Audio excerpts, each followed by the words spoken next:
Hello, everyone, and welcome to another live stream. It's been a little while. I didn't live stream last week because I had some other stuff to do. Schedule just didn't work out. Sometimes that's just how life is. Sorry, I can't guarantee I'm going to be here every week, but I do try my best to provide. But in saying that, you have 2 weeks worth of reading to enjoy from me tonight. And so there's a lot to get through. And as per usual, I'm going to start with the prose just because I find that a little bit easier to get started with. And it's obviously something that most people aren't necessarily that interested in from me and my channel. But this is a light novel. I didn't read any novels or anything over the last couple weeks, just because I literally haven't had the time. For those new to the channel and new to the live streams, or don't really pay attention to whenever I go on about things on Twitter, I recently started my new job. I've been adjusting to that, and so I haven't had a huge amount of spare time for reading. But hopefully that will change in the future. Maybe. Fingers crossed. So, the first thing that I read this week or last week, the novel that I read this last couple weeks is the singular light novel for Holic that we got in English, which is Holic Another Holic, which was released by Del Rey, aka Kodansha, prior to their, I guess, rebranding, reintegration, and was written by very well-known, now famous writer Nisio Isin, and featuring illustrations from Clamp. This is one of those novels that Nisio Isin has always been very popular, but his non-franchise stuff didn't have the opportunity to be licensed and released until much later in the English light novel industry. So this, along with his Death Note novel, were sort of the first of their type to be licensed. I'm not sure if Holic ever got any other novels, but it does make sense that this is the one that was brought over, because Nisio Isin, love him or hate him, he is very prolific, and he definitely was kind of a rising star in the light novel industry in Japan and in English. Makes sense. But, so, I will read you the blurb. And obviously this book is set with the characters of Holic. So, hello! Welcome, Archangel Manga. Welcome, or Archangel Manga, probably more correct. Welcome to the live stream, and you are on time. I've just started, but I will read this summary of introducing the thrilling first novel set in the mysterious world of Holic, written by best-selling author Nisio Isin and spectacularly illustrated by Clamp. This original story features the ever-excitable high school student Kimihiro Watanuki, the mystifying space-time witch Yuko Ichihara, and a host of characters. Nothing could have thrilled Kimihiro. It's also weird to keep reading Kimihiro because I'm more used to Watanuki, but anyway. Nothing could have thrilled Kimihiro more than stumbling upon the bizarre wish-granting shop of the beautiful but unnerving Yuko Ichihara, who struggles to make the spirits plaguing Kimihiro go away just as soon as her fee, rendered in daily afternoon chores at her shop, is paid in full. Of course, the thrill wears off as soon as Kimihiro realizes that his payment plan bears a disturbing resemblance to indentured servitude, eternal indentured servitude. Still, he soldiers on, ready for whatever number of adventures lie ahead. But in Kimihiro's case, 3 may not be the charm. His first assignment, to procure a pair of fake eyeglasses, is exceptionally pointless, even by Yuko's standards. Or at least it seems that way, until Kimihiro watches a woman throw herself into traffic. He soon discovers that the doors of bespectacled perception can swing both ways. Next, when a classmate seeks help solving a mystery involving text messages from the dead, Kimihiro is glad to play Sherlock, but he must turn to Yuko to determine whether the root of the riddle is otherworldly shenanigans, deceit, or murder. Finally, however ready, willing, and able Kimihiro thinks he is to face the most unusual of circumstances, he still finds himself completely bewildered by the stranger who chases away his darkest spirits, condemns Yuko as a craven charlatan, and offers Kimihiro a way out of his preternatural predicament, and a fortune besides. So, as that kind of explained, this has 3 shorter stories, all following different characters, where Watanoki kind of has to handle their problems that they're having. If you're not familiar with Holic, it follows, as said, it follows a high school student called Watanoki who can see spirits, has been able to see his spirits the entirety of his life, but one day he comes across a mysterious shop that grants the wishes of whomever stumbles upon it for a fair price. And so Yuko, the dimensional witch who runs the store, says that yes, she can help him with his issue, but he will have to pay a fair price. And in doing so, he becomes kind of her gopher, or as this book implies, her indentured servant. And so things go from there. It's this pretty episodic, maybe is the right word, series where there's a lot of smaller chapters, and a lot of the time it is Watanoki and or Yuko and or his friends, quote unquote, who have to deal with multiple weird supernatural shenanigans. And so this book follows in the path of that, although in typical Nishio-san fashion, all is not what it seems. Nishio-san, if you're not familiar with his writing, he loves playing with words and kind of... He's very good at writing stuff that sounds clever that isn't necessarily clever, but he likes to play around with how characters talk to each other. He loves using dialogue as a way to show off a bunch of cheeky but clever ideas, and this series is no different, which does make sense because that is a relationship that Yuko and Watanoki have throughout the course of Holic. So it does work. But I'm not entirely sure. I'm convinced. And I do appreciate that this book, although the series itself does focus a lot on supernatural issues, 2 out of 3 of these problems aren't caused, well, actually 3 out of 3 of these problems have rational explanations rather than supernatural explanations. And so I do think that's a pretty interesting balance with what you typically see with the Holic setting. But in saying that, it's not like that was an unusual idea for Holic either.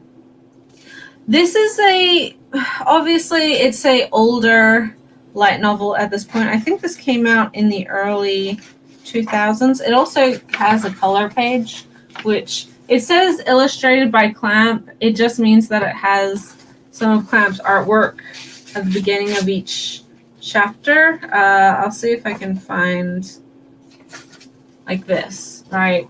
So it's not as illustrated as a more typical light novel is now, but it's also not, it's not devoid of illustration either. Also, like I said, the title is Holic. Another Holic has another subtitled title called Land Old Ring Aerosol, which I don't really understand why or what that's meaning. So this came out in 2006 in English, and in Japan it came out in 2006 as well. So this is quite an old book. Translation is fine, good, but I will say that every so often there will be, and I think it has to do with the the complexity of translating Nisio Isin. Again, he likes to use a lot of wordplay. He thinks he's very clever in how he uses language, and being able to translate that organically and understandably into English is not it's not an easy job. It would be very, very hard. And I think it's a testament to the good work that is being done by the translators at Vertical, that the Monogatari series is doing as well as it is now, as well as his other series that we're slowly getting. But look at all of those footnotes. Like, there's some stuff in here that I understand why there's footnotes, and then there's other stuff that I feel like they could have just translated it and people would understand. There's a lot of footnotes for like food stuff. Like, they don't want to translate food names, which I don't know. I feel like it's fine to translate some of this stuff. You don't have to keep everything in English, or not English. You don't have to keep everything in Japanese if it's slightly foreign. But again, I think there's some instances of this where they use it as a way to explain the joke that Nisio-san put in, which isn't as translatable into English. But I feel like there's a way to adapt it that isn't perhaps a one-for-one translation, like the actual words in the book, but still gets the sentiment across, which would be more difficult, yes, but a less, I don't know. I feel like I'd be jumping around a lot. Also, okay, so maybe I'm just familiar with it, and it wasn't as well known of a thing when this book came out. But they just kept Warashiba Choja as that. It was like, oh, Warashiba Choja style success lurking in my future. Will I end up rich? Gosh, what an exciting prospect.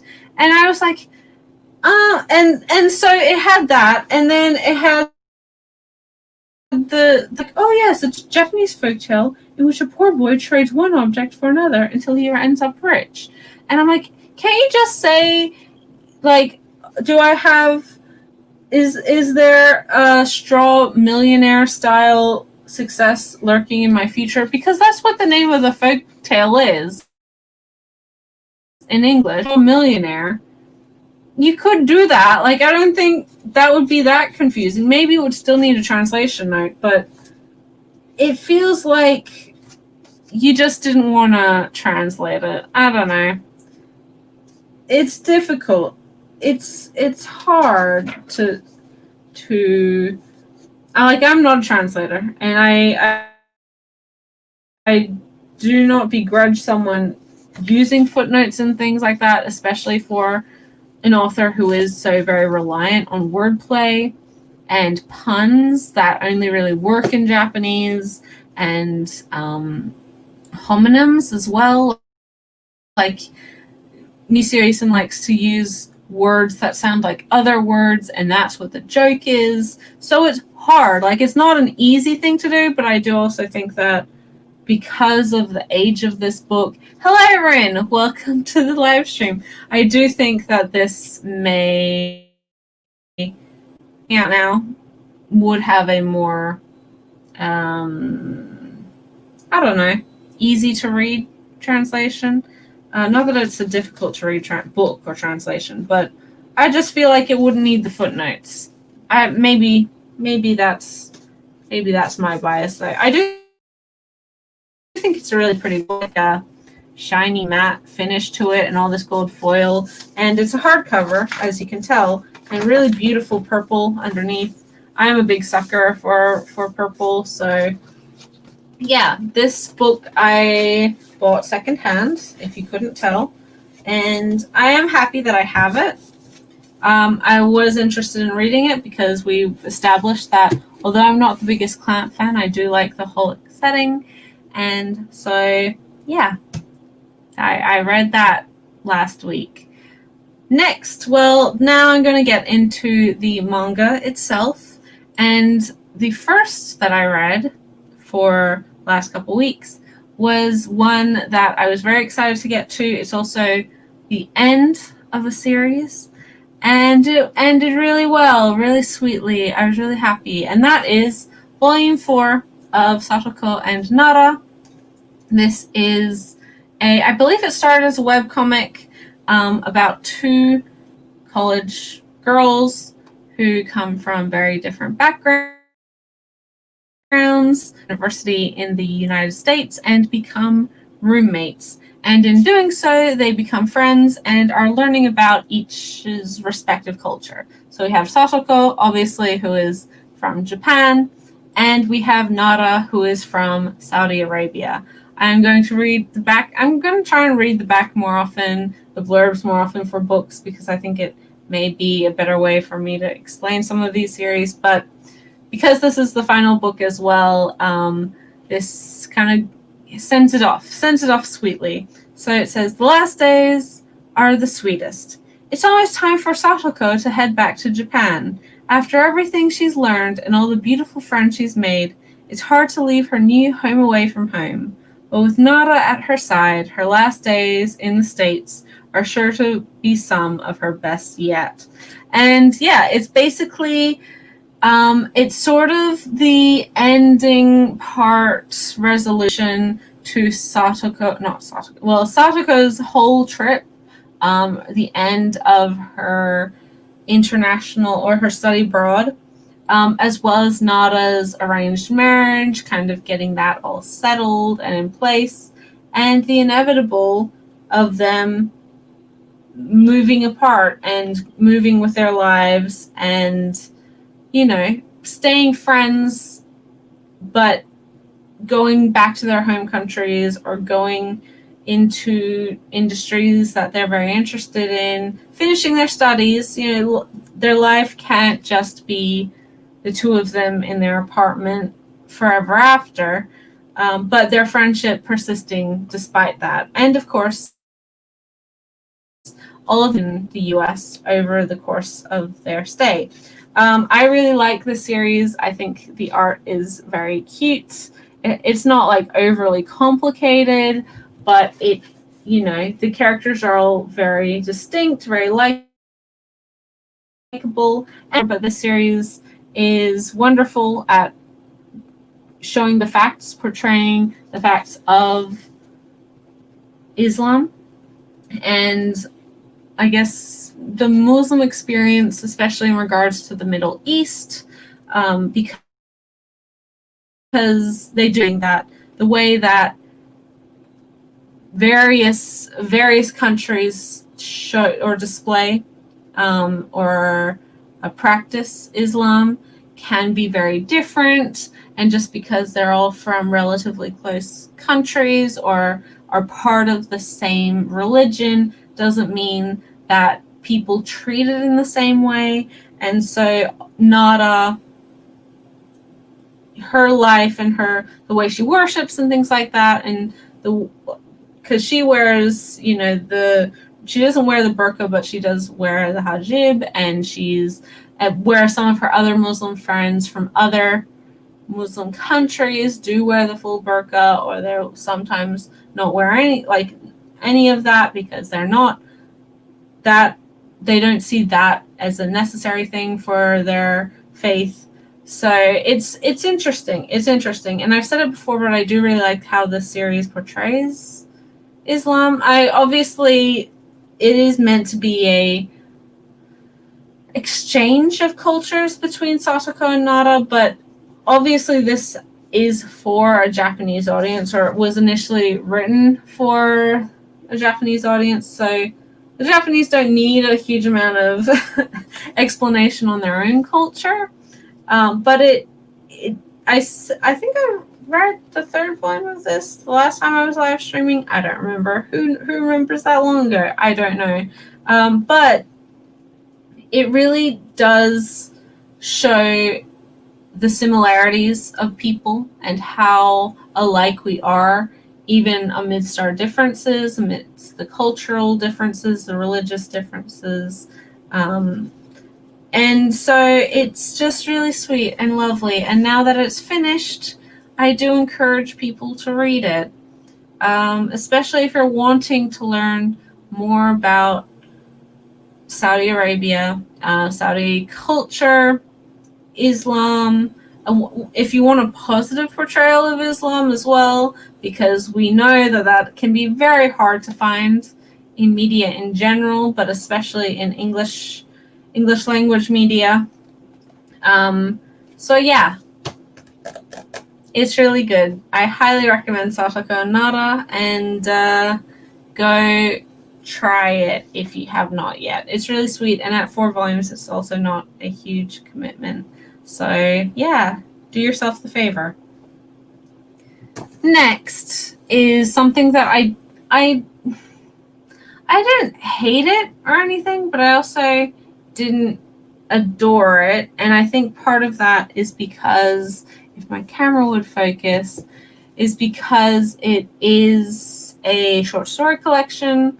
And although I do like this creator, I'm not always in love with his work, which may be blasphemy because a lot of people adore this creator. Anyway, I don't care what other people think. This is my channel. This is my collection. Anyway, so the next thing that I read this week was Sneeze by Naoki Orozawa. This is a collection of short stories from throughout his career. And I mean, Orozawa has a wonderful art. I really like him as an artist. I've enjoyed many of his works, don't get me wrong, but I do think that some of his titles, especially his longer ones, are just a touch too long. I think there needs to be sometimes a little bit of, I don't know, editor interference isn't quite the right word, but someone to tell him, like, maybe you can trim the fat a little bit with these. But this, oh my goodness. Hello, try and focus. Thank you. So a lot of these are short story collection. Well, it's a short story collection. So a lot of these are short stories. They don't really have anything to do with each other.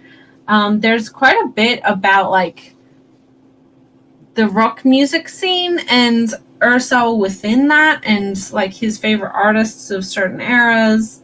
But then there's also stories about kind of weird international fans or kaiju fans.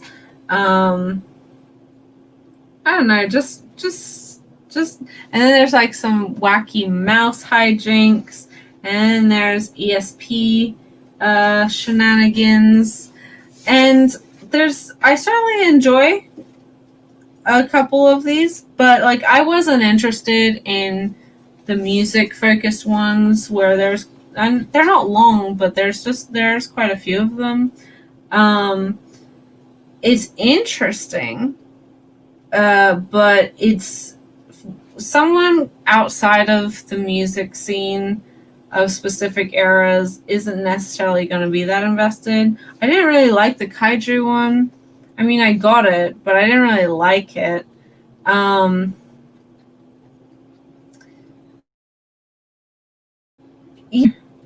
It's just a odd little mix of stuff from the mid-90s all the way, maybe even earlier, all the way till more recently. And as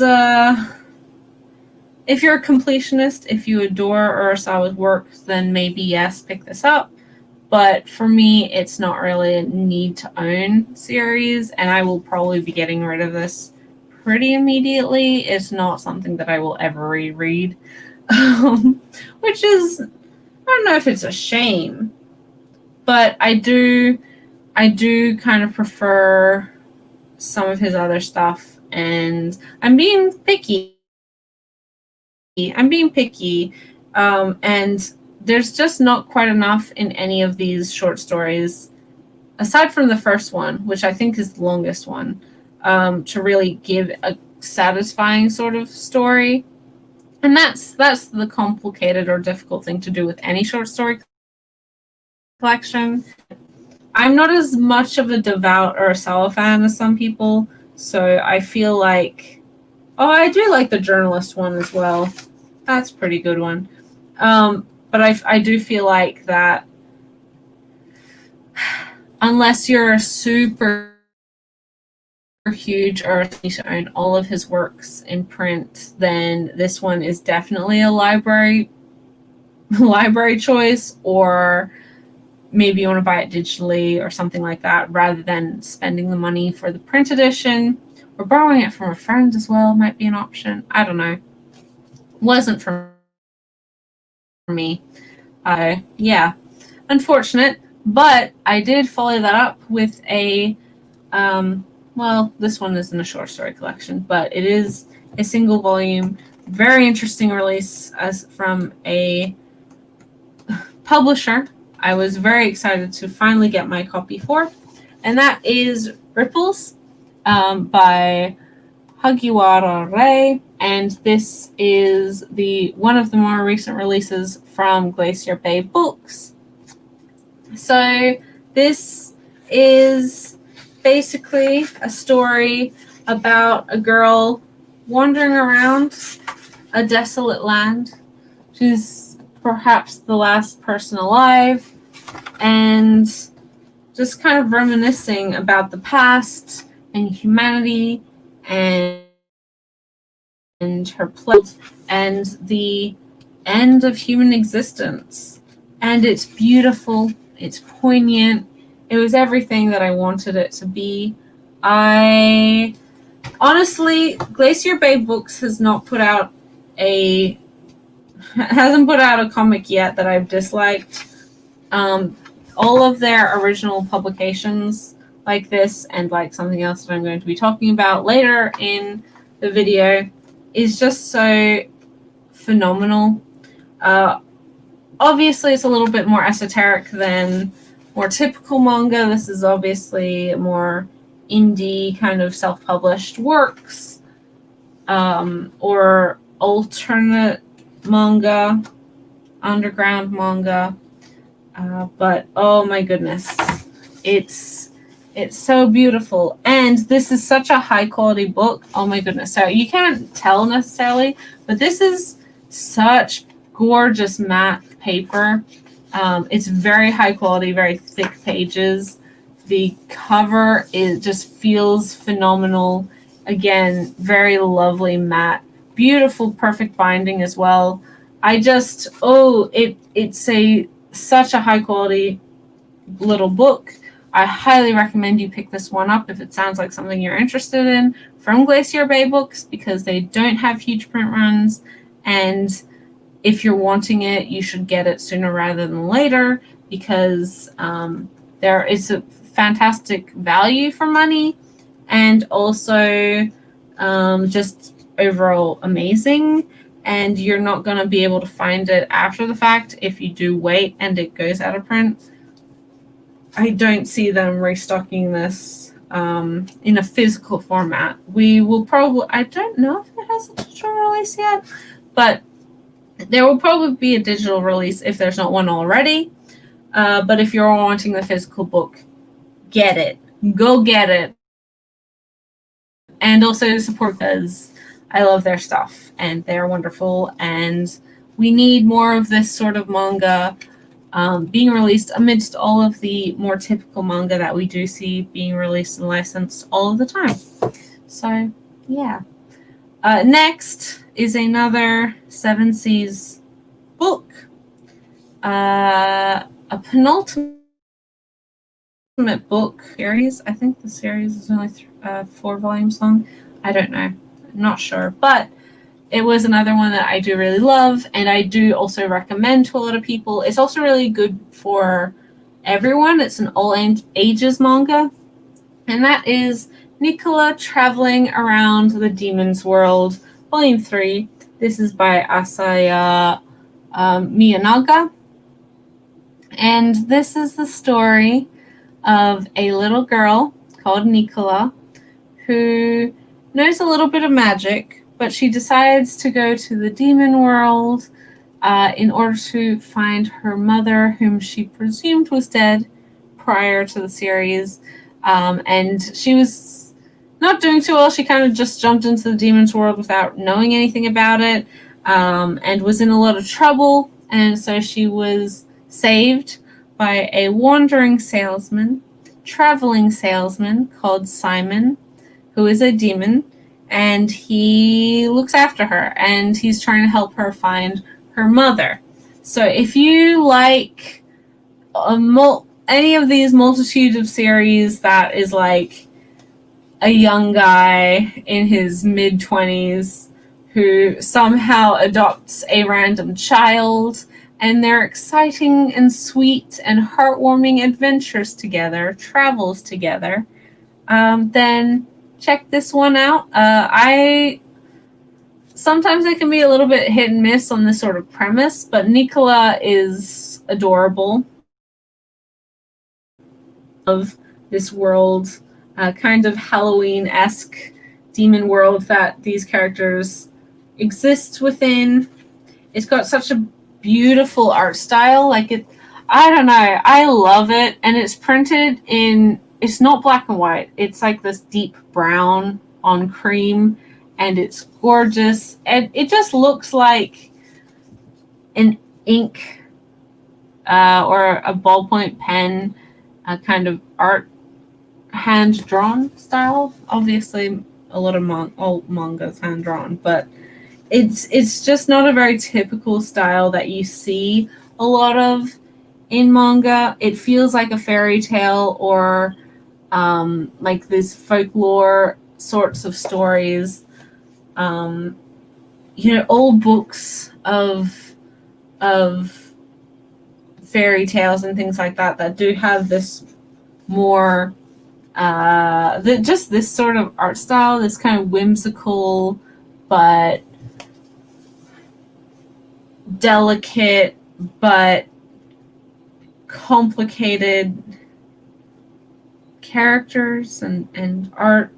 It's just overall really cool. I love it a whole bunch. Nicola's adorable. Simon is a fun time. He's a great guy, and their whole premise is just really sweet.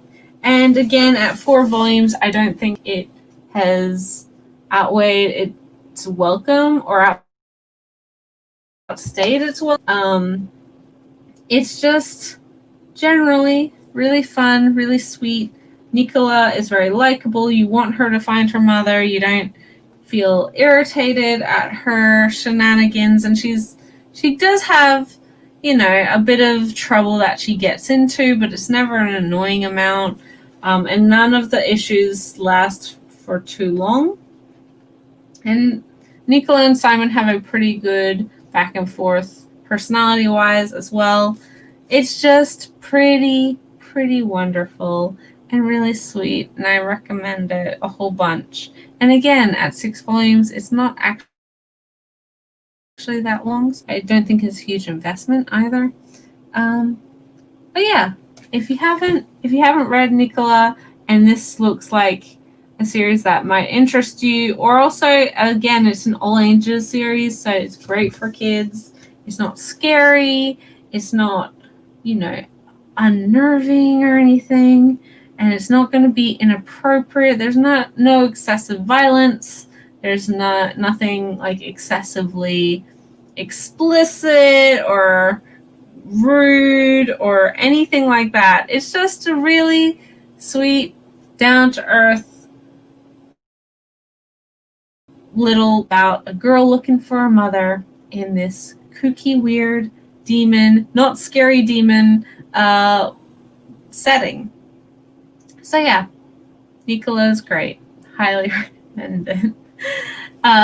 So yeah, and then in the complete opposite direction, in the very different tone, different genre, different premise, I then followed that up with the second volume of a series I have grown to love a lot, and that is volume 2 of My Dress Up Darling. This is by Shinichi Fukuda, and this one does definitely earn its explicit content warning. There's nothing like sexual in here in nature, insofar as like physical characters doing things to each other, but it is an ecchi series. There are boobs, there are butts, there are, scantily clad characters from time to time, but it is also really wholesome. It's really sweet. I love this series a whole bunch. I talked about it in last month's podcast. It was one of my surprise favorites from 2020. And the second volume is just more of the same wonderful, wonderful story that I experienced with part 1. So if you don't know about this series, I'll read the back for this. So the byline is, the class loner and the class beauty strike up a secret relationship through training. Oh, not through. That's not right. Though training to become an artisan who crafts Hina doll heads, Wakana Gojo is instead making a cosplay costume for Marin Kitagawa, the class It Girl. As if this turn of events wasn't shocking enough, Wakana discovers that his first creation is due in just 2 weeks. But with a reward like Marin's smile hopefully waiting at the end of it all, Wakana steels himself and dives in. Will the result of his hard work be enough to satisfy Marin's expectations? And it's so sweet. Okay, so obviously this is a story about a high school boy who comes from a family who focuses on making traditional dolls, Hina dolls, and he just loves it. Like, he's really dedicated to his craft. He thinks Hina dolls are so beautiful and such artistry, but he's never been that forthcoming with his interest. And so he's had bad experiences in the past where he's admitted that he's into Hina dolls and that's what he wants to do, and people have been like, that's weird and gross, like, why are you into that? That's not, like, no. But one of his classmates, Marin Kitagawa, she is, as the blurb explains, is a very popular girl, kind of a gal, and despite that, being very popular, being very overtly, just very charismatic, she cares how she looks, she's very popular, she gets along with everybody, she's also very passionate about her interests, and she's not afraid to stick up for herself when her interests don't quite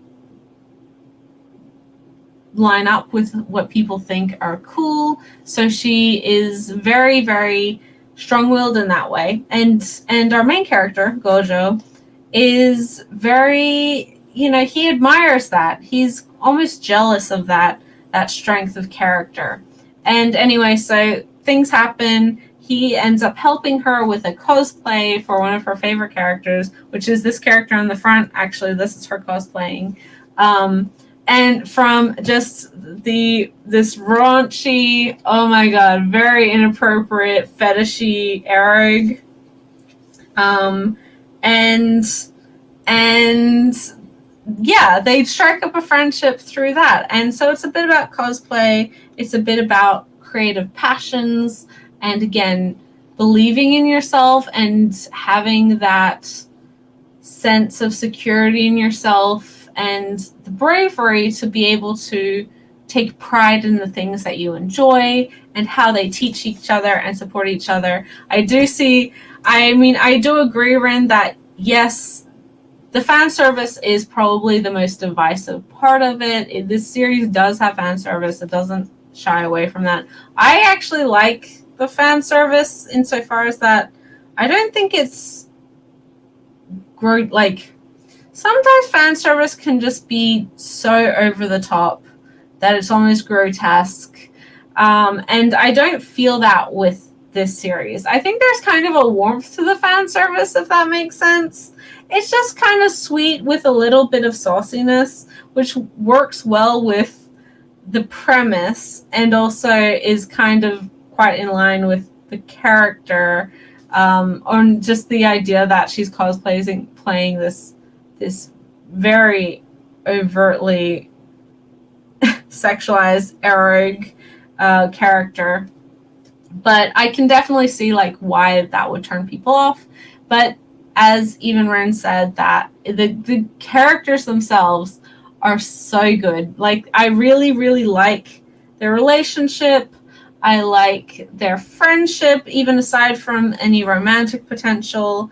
They're just really sweet kids. They're really, again, passionate about the things that they do, and they help each other be better people, and they help each other, be stronger in themselves, and they learn from each other. And I think that this is really sweet. It's really lovely. And yeah, so if you haven't seen the artwork, it's just also really cute. I don't know. I think that, and this whole arc about this kind of almost, I don't know if imposter syndrome is quite the right word, but the stress of not feeling good enough for this person that you care about. Hey, Aisha, welcome to the live stream. I hope you don't have too bad of a hangover. But thanks for popping in. We're about halfway through, but it's a good time to pop in because this series, I know, girl, you will enjoy this series if you haven't been reading it. It's super good. And yeah. My Dress Up Darling is just really sweet. I really think that this volume kind of plays or introduces the idea of a more serious romance between these characters, which and the idea or the realization from Marin that of her feelings and being happy with that, being excited with that, not seeing this guy that she's been hanging out with as like this weird nerd who doesn't have any friends, who doesn't really get along with people, or doesn't have anyone that he can relate to. She doesn't see that as like off-putting, or because she knows that he's really sweet and a good guy and really talented, and she's very happy about that and excited, and it's just really sweet and warms the cold cockles of my heart. And also just like this poor guy, the constant struggle of him trying to not think of inappropriate things around his tentative new friend who's incredibly hot. But he's a teenage boy, so he's having like an existential crisis that she's just like, oh yeah, I'll just, strip down, no biggie. And he's just, oh God, please don't. I don't know how this is gonna work out for me. And that's what makes it funny as well. It's funny, it's sweet, and just generally is a great romance. I like it a lot. Yeah. Even if you're not a fan of like very fan servicey series, we know that I'm not a huge ecchi fan. I don't mind fan service, but typically I do find that a lot of fan service detracts from series. I don't find that with this series personally. Of course, that's something that individual person has to has to assess on their own. But yeah, it's kind of part and parcel with the idea of the series, and I really liked it. I continue to like it, and I cannot wait for volume 3. So yeah, pick up My Dress Up Darling if you haven't. It's put out by Square Enix, and honestly, I'm enjoying a lot of Square Enix's books. They don't have a huge amount of stuff out right now, but they do have a lot of very strong titles that they've been publishing. So yeah, check this one out if it sounds like something you're interested in. Speaking of wonderful, fantastic romances that I've just fallen in love with over the last couple months, the last year, I also got the most recent volume, or read the most recent volume of Sweat and Soap, Volume 5. I had been reading the series digitally, just fell in love with it, and was like, I need to own this one. I mean, I did already own it digitally, but I need to physically own this series because, oh my goodness, I love this manga so much. It may be my favorite ongoing romance. And in saying that, I think it just ended with volume 10 in Japan. So it's not even super duper long, which is, again, always a good thing. I always think it's good when a series can end before it gets too long. So I will read the back.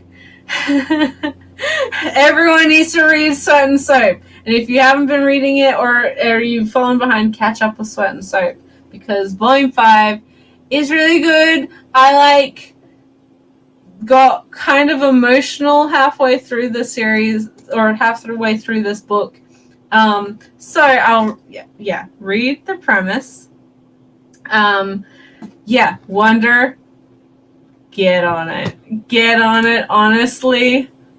I don't think it'll be hard to fall in love with this series. It's super good.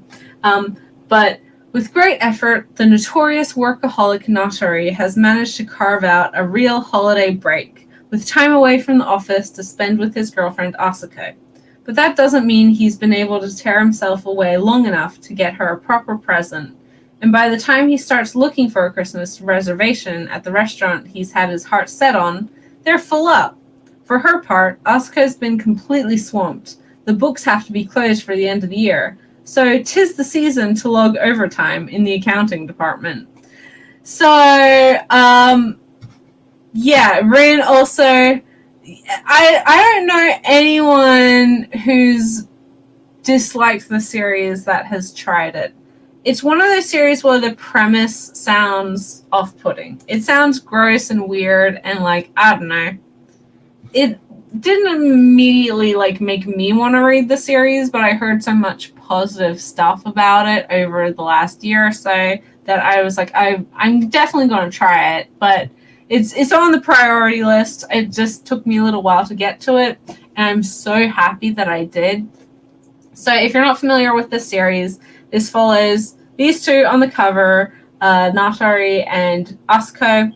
Asuko, throughout the entirety of her life, has suffered from a sweating problem. She was very hyper aware and self-conscious about her body odor and how much she sweat throughout the day. And so through, I guess, necessity, or through this hypervigilance, she is constantly checking herself for smell. She's very hyper aware of how she smells, so she uses very specific brands and soaps and things like that. And there's one particular brand that she loves, and she actually ends up working at the company that creates this soap in the financial department. She's an accountant, right? And then one day she's Aisha. But one day she's admiring the new range of soaps that are coming out for the season, and all of a sudden she's approached by one of her coworkers that she doesn't work directly, but someone in the company who kind of confronts her and asks her about what she's doing and does she like the product, but also he's like, please let me smell you. I need to smell you, like, actually quite a lot. Please let me smell you. And she's like, obviously she's has this complex about how she smells. So she's like, no, you don't know. I don't want you to smell me. And then he's like, no, please though. Like, you actually, I want to smell you super bad. And we learn that he has this like super heightened sense of smell, and she just smells amazing to him. He loves the way she smells. And so he is a workaholic. He is very dedicated to his job. We discover that he is one of the product developers for all of these soaps that she's loved, and all of the new products that have been put out has been projects that he's worked on. So he is initially trying to attempt to like capture this amazing smell that he gets from Asako. And then eventually it's chapter 1, but like it turns into a romantic thing and they end up dating. And so it's this really wholesome romance between these two characters who don't have a huge amount of experience with serious relationships. I don't think Asuko has ever had a relationship prior to this, and Natori, he's had a string of girlfriends, but nothing ever really worked out for him. Nothing lasted that long because he was so focused on work, and because he was so focused on work, he never really took the time to consider his partner. And so now the two of them are really trying to make things work, and it's just so good. Honestly, relationship goals really well. Really, really good in this series.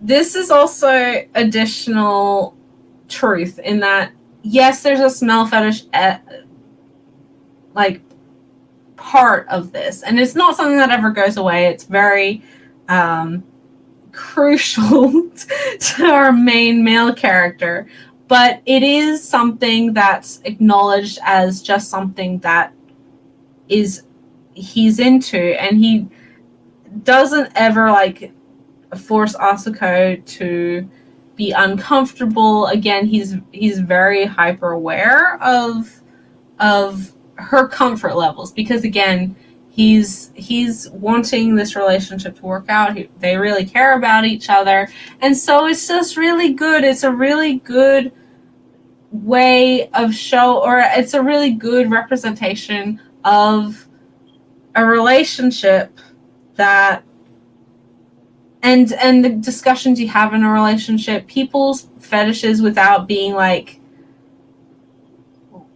disgusted by them, or that it's inherently weird to have certain things that you're into that are, like, most people wouldn't see as normal, and that it's a consensual thing. It's two-way street here, and that it is acknowledged that, like, yes, it's not something that a lot of people would be into, but it is something that, you know, he is into. And so it's not super uncomfortable or weird when you're reading it. And sometimes Asuko is like still self-conscious about herself, and she's like, do you not like sniff me in public whilst we're like hanging out? But he again respects that, and he knows not to like push her personal boundaries. So it's really good. It's a really good discussion on consent and personal boundaries, and just that all of this in relationships. And so yeah, don't be put off by the premise. I'm sure a lot of people, or the people watching this who read it, know that it's not super duper bad. But in this volume, Natori, as I said, it's the end of the year, it's Christmas, and we have a chapter or a couple chapters of them celebrating Christmas together. And although their plans, that the planned, perfect Christmas date didn't go exactly as they wanted, and it wasn't as structured as Natori maybe would have wanted, they were still able to spend the time together, and really that's what's most important. So we have the Christmas stuff. But more importantly, in my opinion, is that for New Year's, Natori goes to Asuko's home, family home, to fully meet her family, her parents. He's met her sister prior, or her brother. Where did sister come from? No, I don't know where sister came from. He's met Asuko's brother prior to this, but this is an opportunity for him to be introduced to her parents, because they are in a serious relationship and they are hoping to move in together in the future as well. And it was really, oh my god, it was so good. Me. So, okay, there was a thing in this where before Natori got to the house, her father was like stressed. He didn't really know how to react. He didn't really know, like, he was still kind of adjusting to the news because her mother knew that she was dating somebody, but she didn't tell her dad because she thought it would worry him or that he'd be upset about it or something. And so he didn't learn about it until the last minute. And then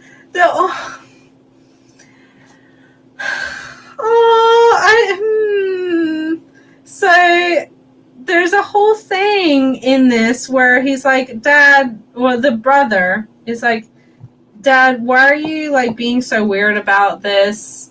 Why are you so stressed out? Why is this such an issue? And he's like, well, my whole life, like ever since you and your sister were born, like ever since I married your mother and ever since, your sister and yourself were born, no matter how like quickly I came home from work, no matter how like excited I was or like wanting to be there for you as a family, I was always the last person to know about anything important going on in your lives. And so the fact that he was the last one to know about her, like his daughter's relationship, was something that it made me kind of like tear up. I was like, oh, this poor father. Sir, that's really sweet. But yeah, it is also funny. Like, I think, I don't know, it's just this series does everything right. If you're wanting a good romance with adult characters who actually talk to each other, there's none of this misunderstanding bullshit that act like adults and interact with the other people in their lives as in ways that normal, well-adjusted adult people do, and display just these wonderful relationship between these characters. You need to be reading Sweat and Soap. It's super duper good. And then we have in the later parts of the book them apartment hunting, as I said, because they're hoping to move in together, and the process of that, and being considerate of each other's needs and what is important to them in this shared space that they will be living in together, hopefully, fingers crossed. It's great. It's definitely a series I recommend to everyone. It was one of my favorite from last year, and I loved it. So yeah, can't wait for volume 6. Don't know when we'll be getting it, but check out the series sooner rather than later. More books to come. Let's keep going. Next, I read another volume of another series that I feel is wrapping up. I don't know how many more volumes of this is going to come out, but it's a series that I love. It's a comedy. It's a fantasy. It's a food manga. That has given it away what it is, but it's Delicious in Dungeon, Volume 9. The back of this one says, it's eat or be eaten, literally. Laos nears the bottom of the dungeon, and his inevitable confrontation with Sissel, the lunatic lord of its labyrinthine halls. In a succubus-induced slumber, Laos comes face to face with the winged lion, the source of Sissel's power. Laos knows only that the lion is held captive by Sissel in the dungeon's depths, but it could be the Canaries know a great deal more. With their centuries of experience, the elves' knowledge could shed some light on the truth of the dungeon and its master, or prove to be Laos' undoing. So, if you don't know what the series is, it's about a dungeon party who, Laos is our main character. He's oh my god. He's this teensy guy in a suit of armor here. He's the main character. And during a fight against a dragon, his younger sister gets eaten by said dragon. And the party's wiped out. They all resuscitate or are able to make it back, but his sister has been eaten by this dragon. So he wants to go rescue her, and which causes kind of a lot of friction in the party, but a couple of the party members decide to join him, whilst others just go their separate ways. Unfortunately, because of the hasty attempt at this rescue, they don't have the supplies, they don't really have anything that they need, and they don't have the money to be able to buy rations or anything like that. But pretty early on, they meet a dwarf named Senshi, who is sort of self-sufficient on the dungeon. And so this is a comedy food manga about the various meals that these individuals make out of all the weird monsters from this dungeon. It's super funny. It's super interesting. I love it a whole lot. Laos is a weirdo who wants to eat all these weird things, and his poor party members. Senshi is keen on all of that as well. Marciel and Shilchuk, oh my god, those two are please don't. Can we for one day just not eat a harpy or a werven or something? Can we just eat something normal? Yes, half the time it's really delicious, or most of the time it's really delicious, but I just kind of don't want to eat a monster today. Is that so much to ask? And no, you have no option. This is your option. But in the last couple of volumes, we have gotten a lot more plot-related developments with the truth behind these dungeons and the master behind all of these monsters and things like that, and whether or not they'll be able to save Laos's sister and what the reality for that might be. And I said it before, but I really like when a series can explore a fantasy setting with a mundane idea, which in this case is food, right? I really love how monsters, obviously these pretty typical dungeon monsters, fantasy monsters, are utilized in this series, and how just the figuring out how they physiologically would work, and then the realities of eating them and food preparation. I don't know, I find that type of thing very interesting, and it's also really funny. It's legitimately really funny. In this particular volume, for instance, we have our characters attacked by succubi, which obviously they steal life force by making themselves look as attractive as they can to the victim, and then sucking out their life force.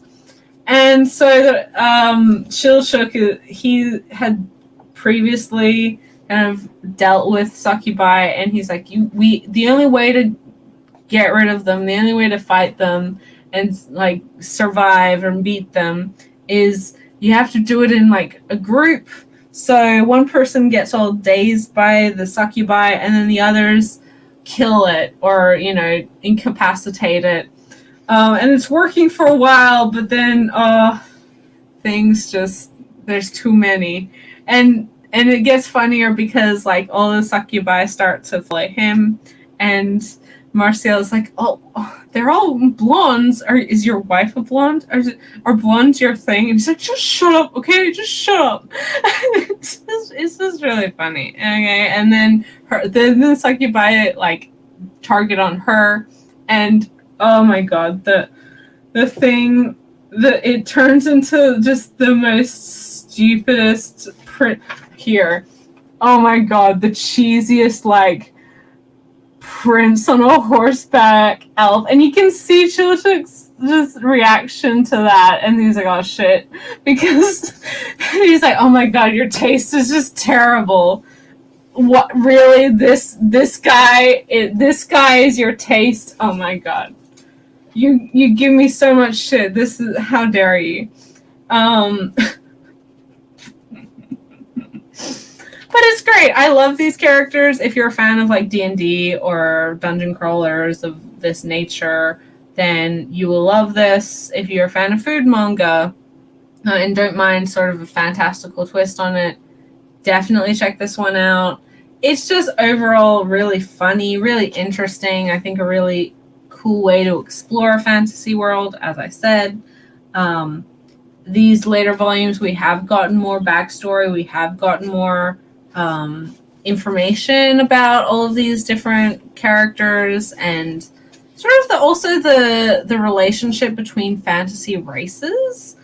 Because our main group, we have a tall man, aka a human. We have an elf. We have a halfling or a half-foot, whichever you want to call it. We have a dwarf. And we also have, I guess, a beastman. Maybe. I think that's the phrase. And they're just a really great cast of characters. There's our cast. There's our cast. And they're all really fun. My favorite is Chilchuk, but it's also because my D&D character is a halfling, and I just find him really funny. One of the earlier volumes, he made like such a big deal. Okay, so obviously halflings are like short, right? And kind of look like kids. They're youthful looking.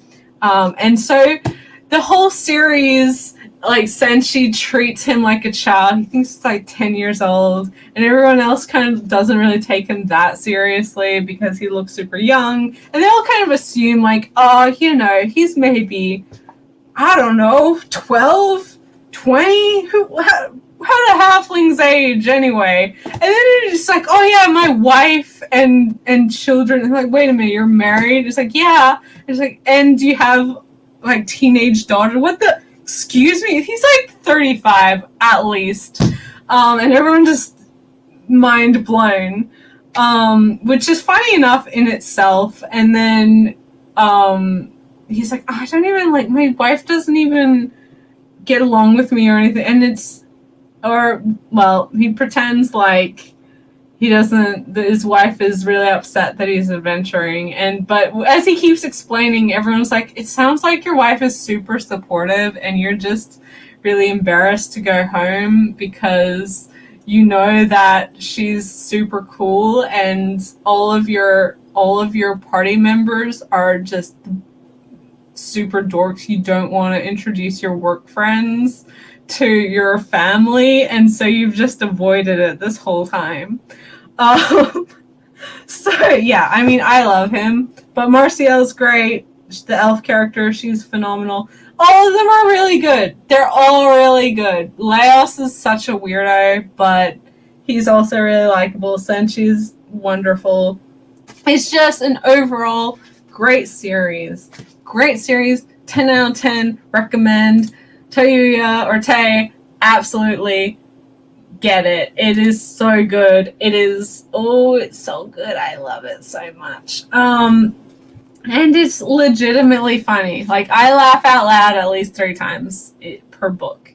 It's a Harta manga as well. So from Harta magazine, which is my favorite magazine, honestly.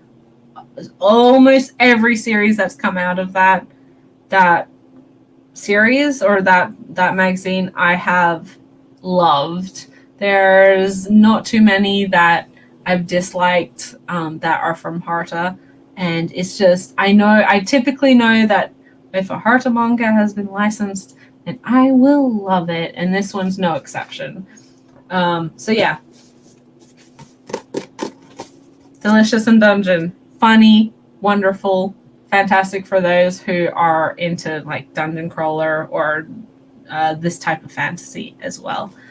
And it doesn't feel super typical to that style of fantasy setting either. So Ryoko Kui does a great job. Oh my god. Yeah, okay, Tay. The frog suits were honestly like inspired. So for those who don't know what Tay is talking about, in one of the earlier volumes, they have to try and get through this passageway that has all of these vines, kind of like anemones, I guess, that had poison or like itchiness, or secretions that were painful. And so they figured out like that this giant monster frog that lived in this area weren't fussed by it. So they decided to make suits out of the skin, protective suits from this frog skin, so they can get through this area.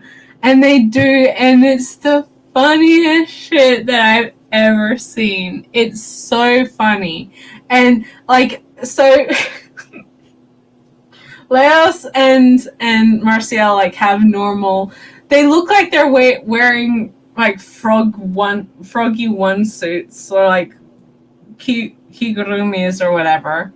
And I guess so does Senshi, but Shosho, because he's just a small boy, a small child, he's just left with all of the scraps. He's like in this potato sack of frog skin scraps.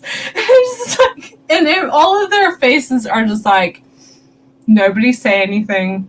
We're going to go through this passage and we're never going to speak about this again.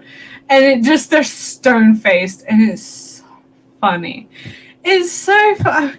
Ryoko Kui is a genius at humor. I love her work, and Delicious in Dungeon just continues to be hilarious. It's so funny.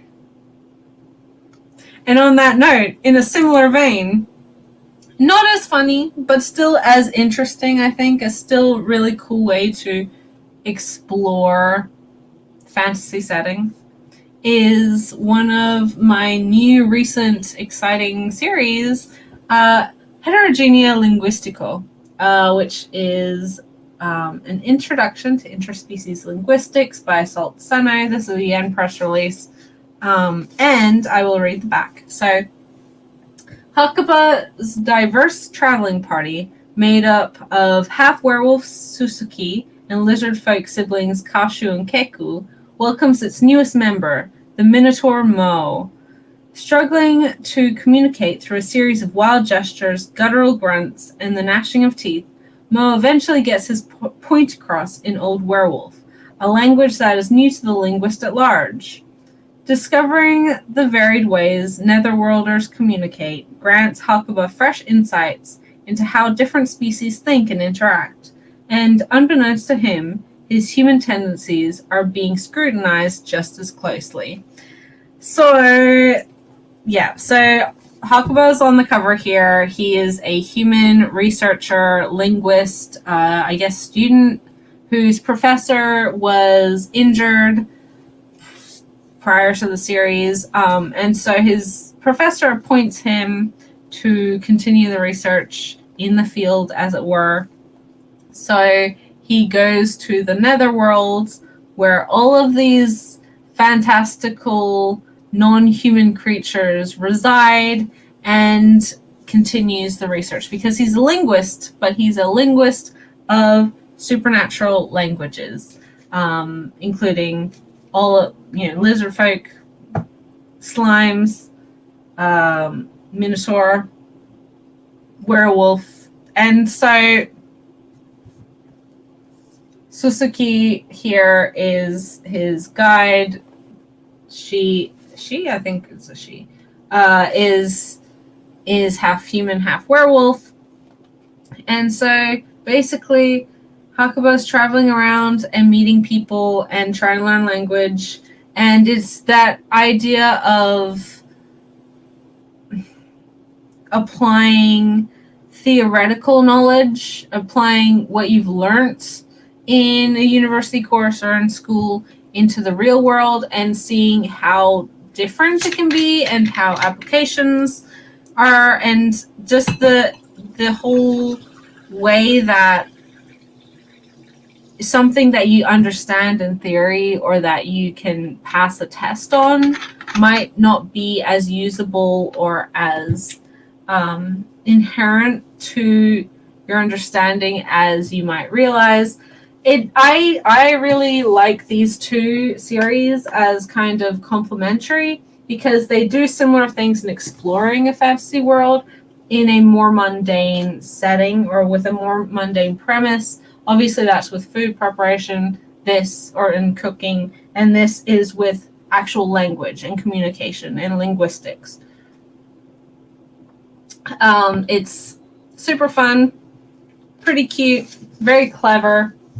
I really like how all of the languages are kind of portrayed as well. There's a real variety and diversity in language, and how even other non-human races can have issues communicating with each other because they're very physiologically different, and how the physiology of like lizard folk differ from werewolves, who differ from slimes, who differ from sirens, and all of these other fantastical creatures, and so how they've had to adapt to associate with each other. We have, is it Lapras?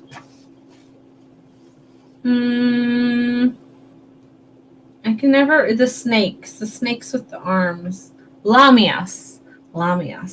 They're sort of one of the new races, quote unquote, that get introduced in this series, and their method of communication is really interesting. Not all of the communication is verbal, which is really cool to see because, I mean, animals communicate in a lot of different ways that are different from humans.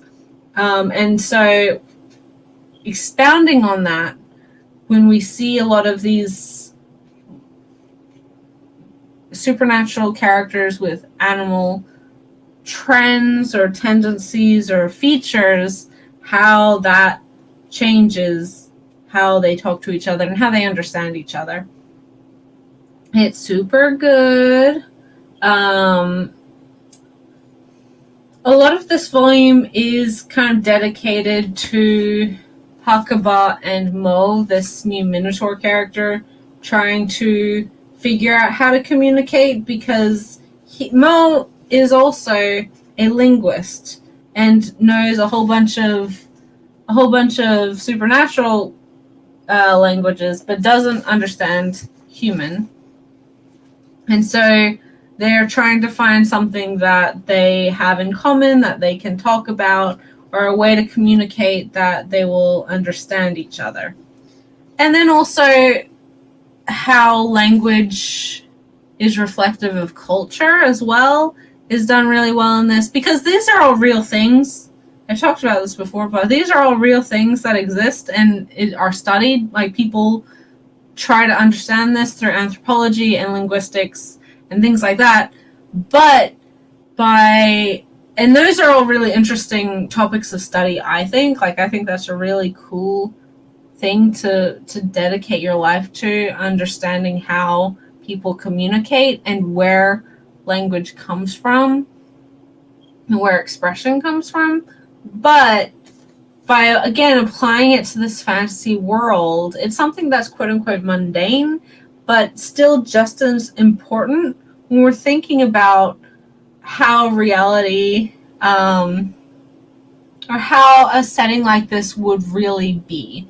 Not everything is a grand fantasy war or like all of this magical craziness going on, and there's other things, there's other parts of life that are just as important and just as interesting that very obviously get ignored in fantasy because people do get swept up in the grandness and the epicness and the magic and mystery and awe of the idea of like, oh, elves and dwarves and orcs and all of these fantasy creatures, that they kind of forget, like, yeah, okay, cool. There's all of these cool, other races, magic races, but what are they?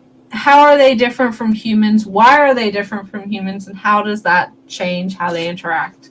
And especially with this series, insofar as all of these otherworldly or netherworld characters, they're sentient, but they're not human. And so their whole deal, their whole societies are very different from human culture, or a majority of human culture. And so it is just really interesting to see that portrayed in this book. Aisha, yeah, it is good. I do think you'd like it if you are a fantasy fan. I'll hold you to that. We'll keep trying.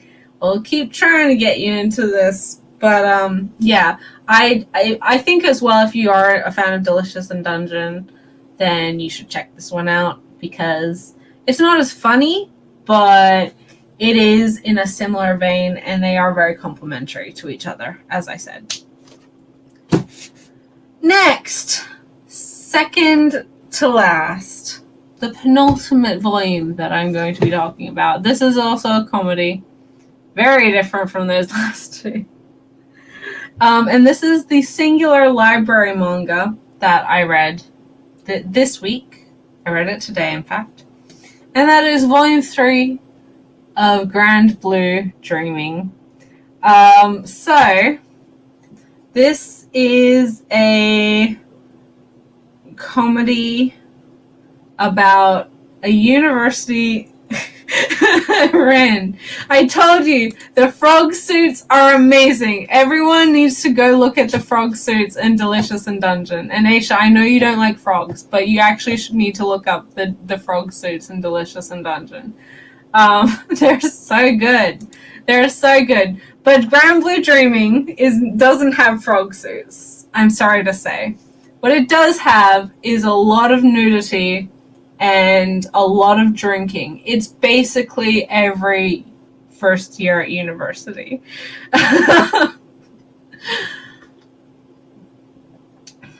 So this is the story. Well, okay, I'll read the back once again. So, rumors everywhere. The word around school is that Iori has a hot girlfriend, which couldn't be further from the truth.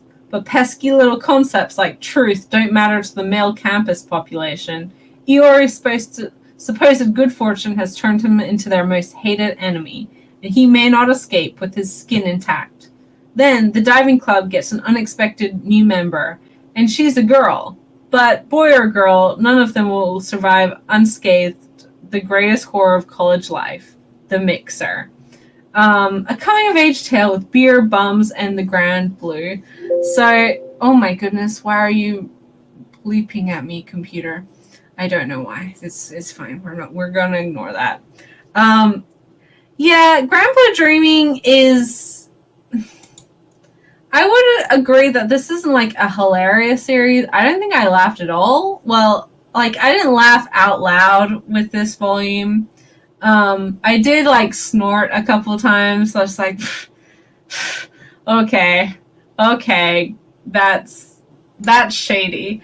But this is about some first year college students, a guy who has gone to stay with, I guess, family friends or cousins or something, family friends for university, starting in a town away from where his family lives, and he gets roped in pretty immediately to the diving club, who obviously dive, right?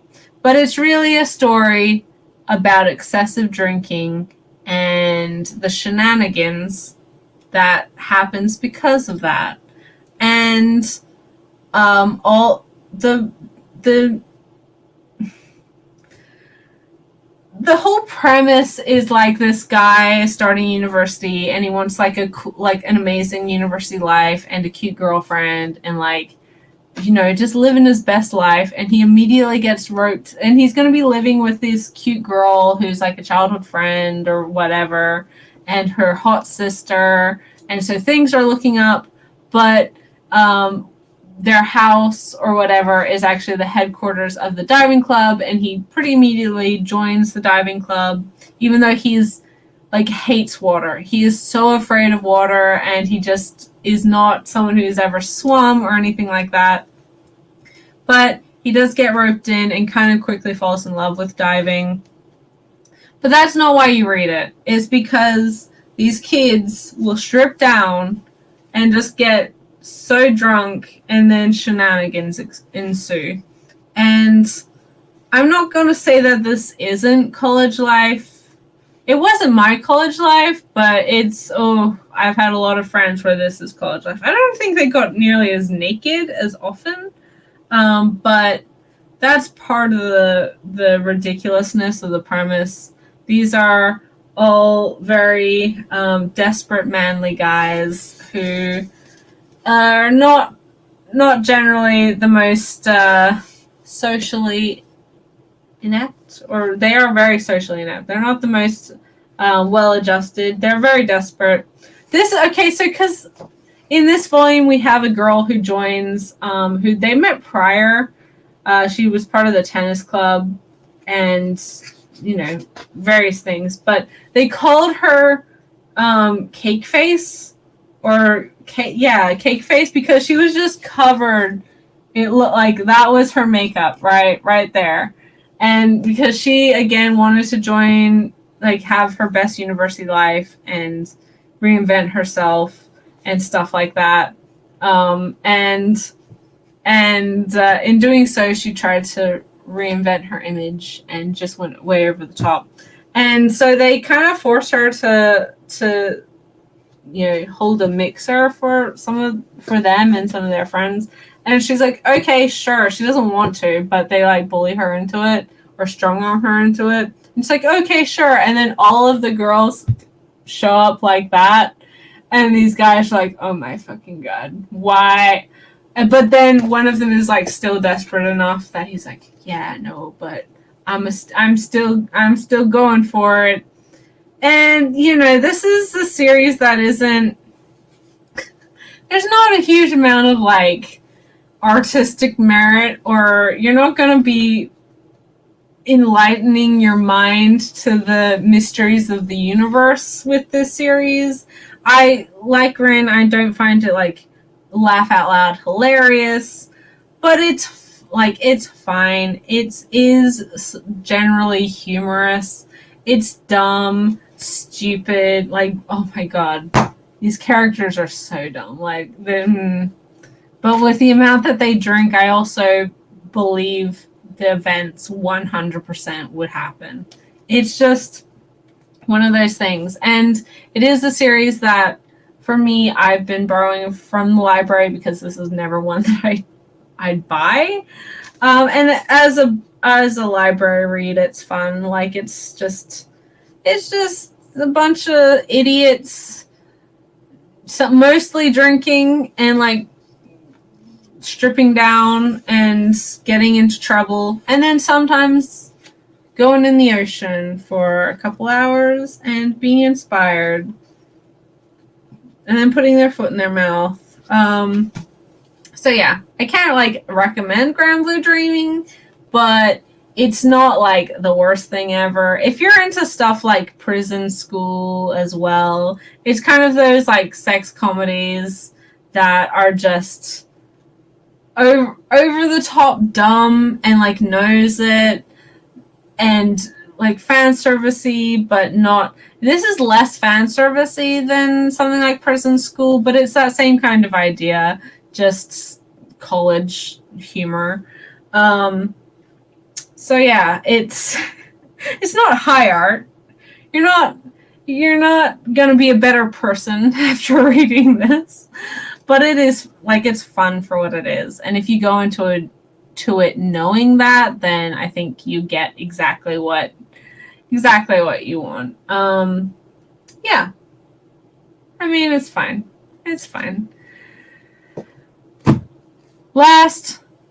I mean, actually, as Shinya-chan just said, it has I think this current chapter has put it on hiatus. I don't know when or if it's going to be coming back, but I think that's just a testament to like the creator. They need a break. They're putting it on hiatus.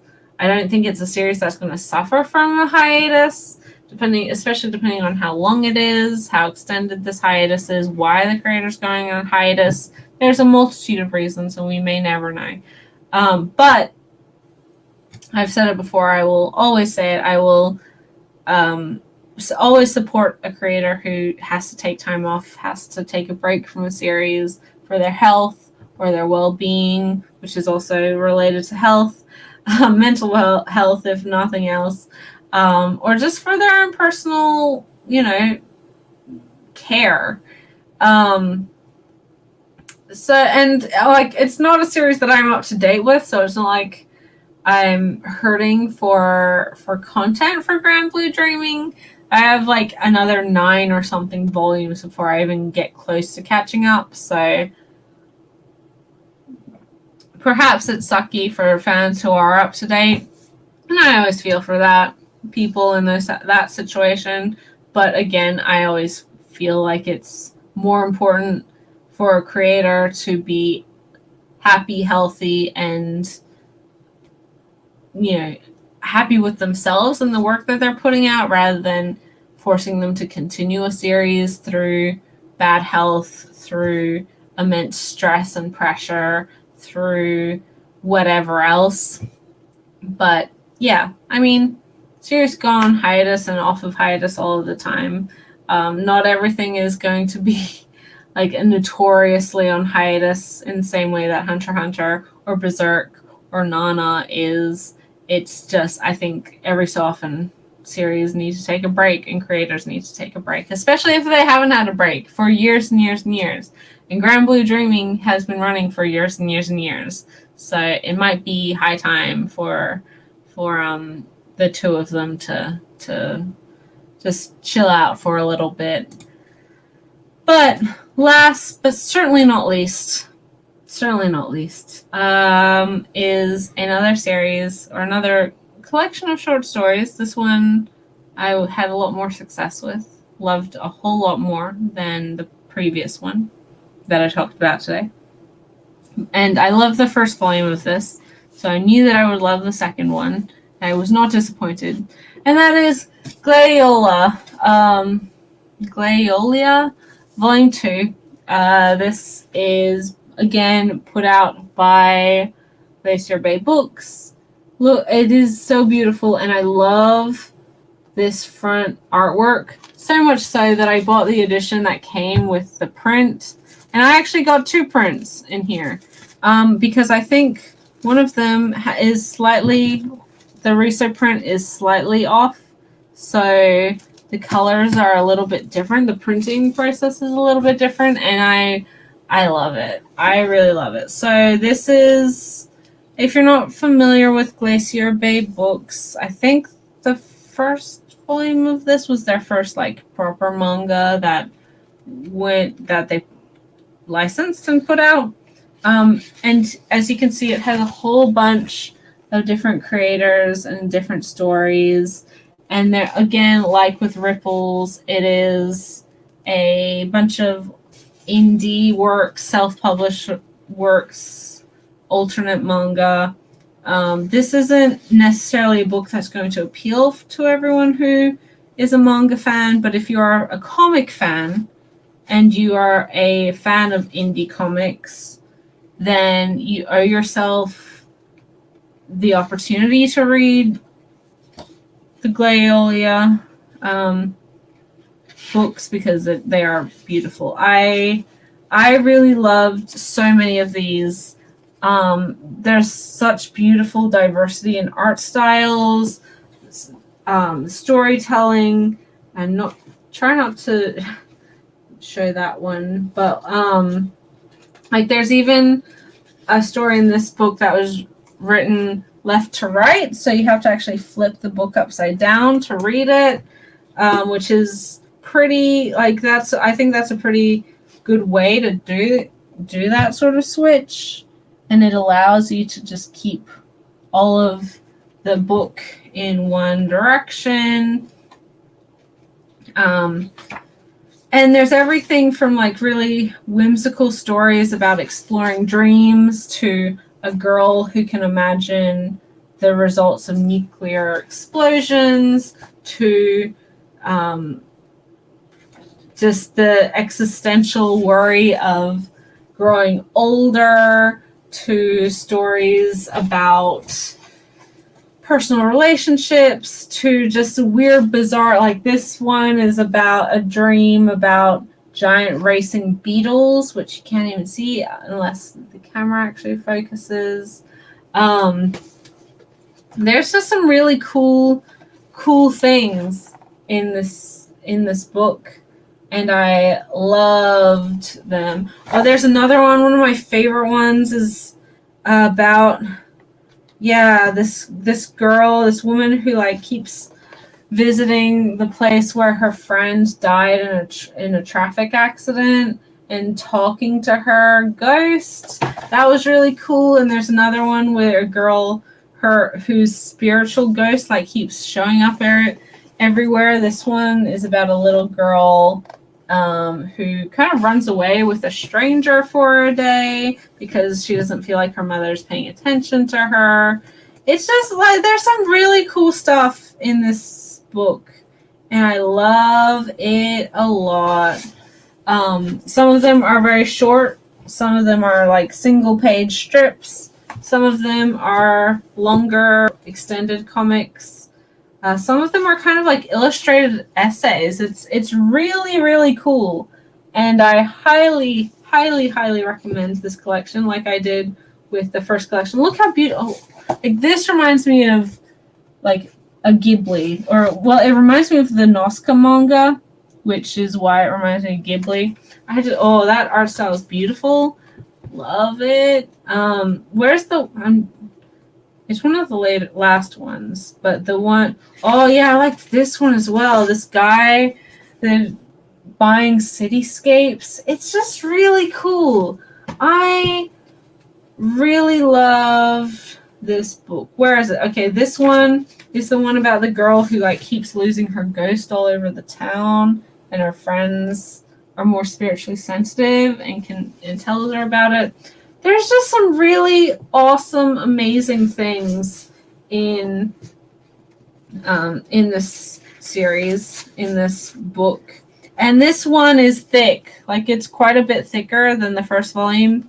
I don't think you can get the first volume in print anymore. You can definitely get it digitally. I think it's been out of print for a little while now. But definitely jump on this one if you haven't picked up these collections before, and if you are a fan of like comics in general, not even manga. It's just there's something really interesting in the collections that they choose, and I think they've just done a really great job, not only with the quality of the story, but the quality of translation, the quality of lettering. Everything feels so professionally done. There's such a beautiful feeling to a lot of these series, and all of the tone The font choices, things. Like, look how beautiful that lettering is. Look at that. It's gorgeous. For the sound effects, I just love it. I love it so much. Yeah, anyway. I'm gonna, oh yeah, like look at that lettering, the beeps. It's just beautiful. I love it. Like, it's so nice. But yeah, so Glaiolia, check it out if you haven't. This one is still in print, still available. The first one, as I said, is available digitally. I think there was a larger print run of the series just generally because the first one did sell so well, and I cannot wait for Volume 3. I really love supporting Glacier Bay books. I love everything that they put out so far in English, and I want them to keep putting out such amazing things like this book. So yeah, super duper good. And if you're wanting a more interesting, diverse, satisfying short story collection comparatively to the other one that I read this past week or the past 2 weeks, this one, 10 out of 10 recommendation. Highly, highly recommend. So that's everything that I read for these last 2 weeks. Yeah, so Glaiolia, Volume 2, the prints, beautiful prints. I'm going to be hanging one of these. Grand Blue Dreaming, Volume 3, exactly what you expect for the series. Heterogenea Linguistico, Volume 2, and Delicious in Dungeon, Volume 9. Great complementary volumes to each other. A bunch of, well, some pretty fun romance series. Very different, but wonderful. And I love both of them for similar but also different reasons. They're both great. Definitely Sweat and Soap is so good. And My Dress Up Darling is so wholesome despite the premise. Nicola traveling around the demon's world. Super duper cute, super lovely. Gonna be sad when it's over, but I'm also looking forward to the next volume, which is, I believe, the last one. The other Glacier Bay book that I read this last week, which is also just such a beautiful release, which is Ripples. Yeah, lovely, very introspective, quiet, questioning our place in the world and humanity and life. Sneeze, which is Naoki Orozawa's short story collection that I wasn't actually that impressed with. I did like a couple of the stories, but this is probably a series that's leaving the collection probably more early than other books. The final volume of Satoko Nara, which was a good conclusion, and I'm really happy about it. I did love this series, and I do recommend it. And the only singular volume book prose that I read these last 2 weeks, which is a light novel and an older light novel, being Holic, Another Holic, by Nisia Eason, obviously based off of the Holic universe of Clamp. So yeah, so much stuff. These last, oh my gosh, so much stuff. I don't know. Well, this is technically 2 weeks of reading, although in saying that, I only read these 2 this week, and I read these 4 this week, and everything else was read last week. So I don't think I'll have this much to read in a week again for a long time. I'm glad. I hope everybody enjoyed themselves. I hope more people do try some of these series that I talked about. Maybe you're wanting to get into them. I'm really happy to see that like a lot of people are super into Sweat and Soap, especially because it is so super good. I do hope more people try Delicious in Dungeon as well. Super funny, super wonderful. And My Dress Up Darling, which despite the premise and despite perhaps the fan service, is just really heartwarming and sweet. And like, I don't know, these kids are all right. Okay, they're good kids, and I want to protect them, and I hope everything goes well for them. But yeah, thank you guys so much for watching. I, as always, really appreciate everyone who decides to show up for these live streams. I'm glad you listen, or are happy to listen to me ramble on as per usual for an hour and 45 minutes about manga. I don't know how you guys put up with me, but I am very appreciative. And I am going to go to bed because it is late at night and I need to sleep, despite what you may have heard.